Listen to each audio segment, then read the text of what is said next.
Guys, UFC 284 is upon us, and we are finally going to find out who the #1 pound-for-pound fighter in the world really is. If you're a fight fan, then our show sponsor, DraftKings, has an incredible offer to all new customers. Sign up for DraftKings using my promo code Sonnen. Bet at least $5 on UFC 284, and you'll instantly get $200 in bonus bets deposited straight to your account. Wondering how you could use $200 in bonus bets? Try out same-game parlays. DraftKings is the only sportsbook that allows you to parlay multiple picks on the same fight. If mobile sports betting is not available yet in your state, don't worry, you can still get in the fun with DraftKings Daily Fantasy. Download the DraftKings Sportsbook app right now. New customers, use the promo code SONN and bet $5 on any UFC 284 match, and you're going to get $200 in bonus bets instantly. That's promo code SONN only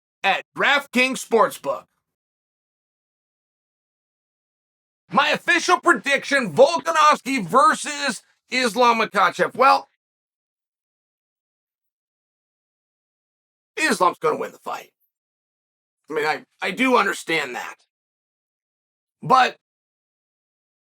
I have been beyond irritated with the refusal that Islam's going to have to work hard. And almost refusal that this thing going all 5 rounds is your most realistic scenario.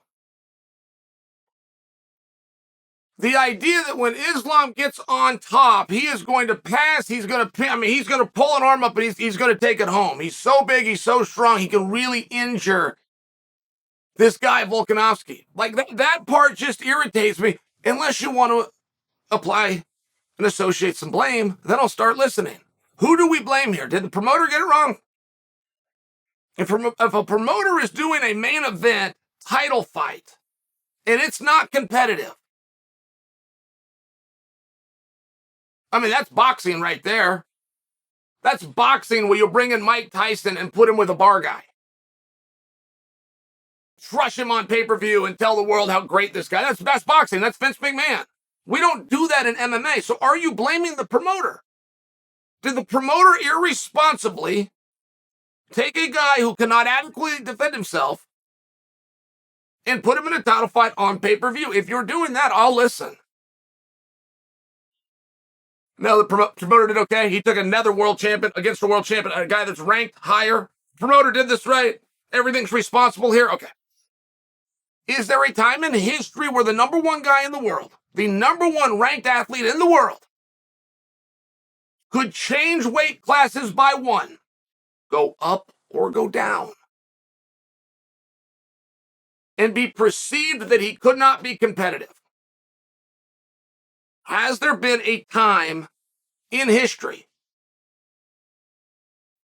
BJ Penn was ranked #1, and then he did that, and he won the belt there too. George St. Pierre was ranked #1, and he did that, and he won the belt there too. Jon Jones was ranked #1, and he's left, and he's still pursuing that, but he is currently the favorite and predicted to go win the belt there too. But that's not even the conversation we're having. You're saying that Volkanovski can't even compete. Okay, great. So did you associate blame to the promoter? He never should have made this. He made a mismatch. You didn't do that. Okay, great. So then are you associating blame to the rankings committee? The rankings committee has Volkanovski ahead of Islam by 4 spots. Do they not know what they're doing? Should they be removed? I don't even know how you have a guy ahead by 4 spots when you have a line by DraftKings at 3-1 favoring the other guy. Your rankings committee and your line setter at DraftKings are in direct contradiction. So which one of them is wrong? And you see where it's hard to blame DraftKings, because if they got it wrong, you go take their money, right? Like their punishment for getting it wrong is they're going to have to fork over a whole bunch of money. What happens to these guys? Nothing. They're going to be there at 9 a.m. on Tuesday morning giving us more rankings.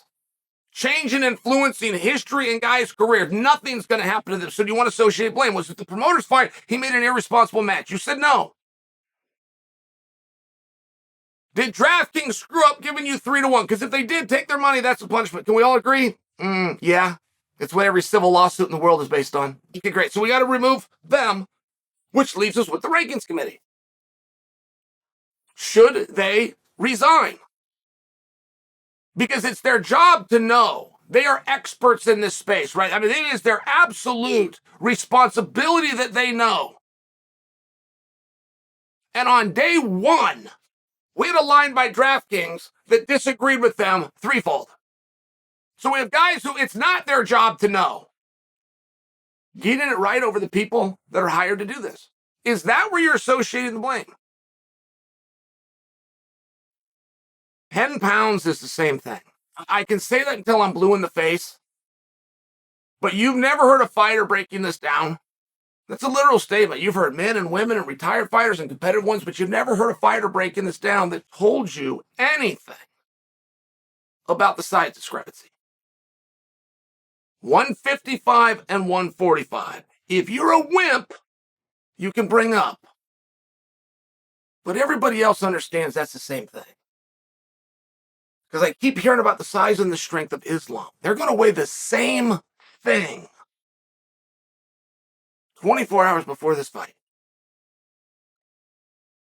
But the strength of Islam, he's going to grab that arm, he's going to take it home. We've always talked about the size of Volkanovski. We've always talked about that he was a rugby player at 96 kilograms. We've even taken the time to convert 96 kilograms to 211.4 pounds for you.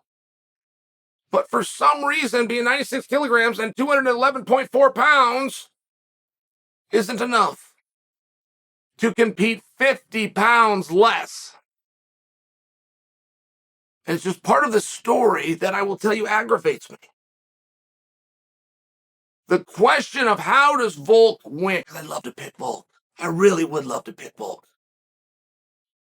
But I'm sitting here telling you things about history. I'm telling you about a number one guy leaving a division. Where in history has this happened? Where can a rankings committee hired to do their job that actually does influence history? A guy's greatly influenced. How can they stay there and be in contradiction with DraftKings? How? How can he have no chance? How can he have no shot?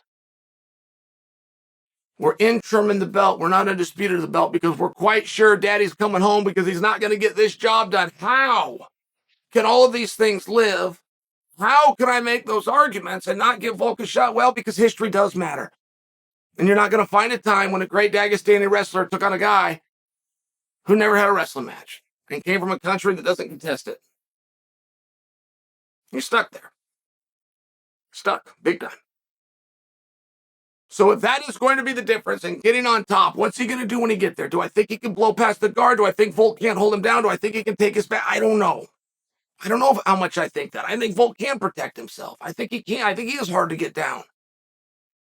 When you're dealing with Khabib's team, you don't have to stop the takedown. That's what a very rudimentary approach would be. You just have to keep your back off the fence. That's all you have to do. They're not great with takedowns like you think.